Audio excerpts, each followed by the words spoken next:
Government school చదువుకొని ఇక్కడికి వచ్చిన అధ్యక్ష. కానీ ప్రజలకు చేయాలన్న చిత్తశుద్ధి, పట్టుదల, వీళ్ళందరినీ సమన్వయం చేసుకునే తత్వము, ఆలోచన. ఇంగ్లీష్ వచ్చిన వాళ్ళం కావాలంటే ఇద్దరు జీతం ఇచ్చి పెట్టుకుంటా అధ్యక్ష. 24 గంటలు మాట్లాడిపిస్తా అధ్యక్ష, ఇంగ్లీష్లో మాట్లాడు రబ్బాయి అని. ఏముంది అధ్యక్ష, షిఫ్ట్ డ్యూటీలు పెట్టిస్తా. ఇంగ్లీష్ది ఏమున్నది అధ్యక్ష, జీతం ఇస్తూ వస్తారు. తెలివి ఎడికెళ్ళి వస్తుంది అధ్యక్ష? తెలివి అని గంజా తాగుతూ వస్తుందా అధ్యక్ష?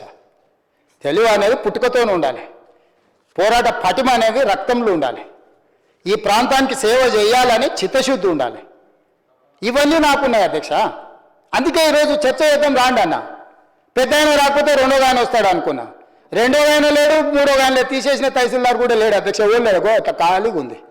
వస్తే అడిగేటోంది అధ్యక్ష. వాళ్ళ తెలివితేటలకు నాకు తెలివి లేదన్నందుకు, భాష రాదన్నందుకు ఏదో మాట్లాడుకున్నాను రాండే స్వామి ఏందుంది అని చెప్పి.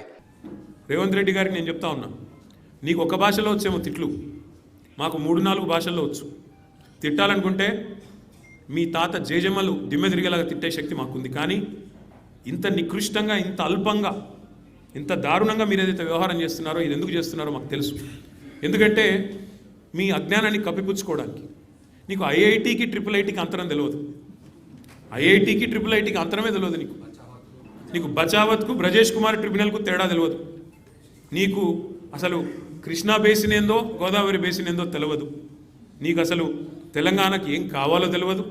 నీకు తెలిసిందల్లా ఒక్కటే, దోచుకోవడం, దాచుకోవడం తప్ప నీకు తెలిసింది ఏమీ లేదు. ఒక అజ్ఞానివి, ఒక ఉష్ట్రపక్షివి నువ్వు.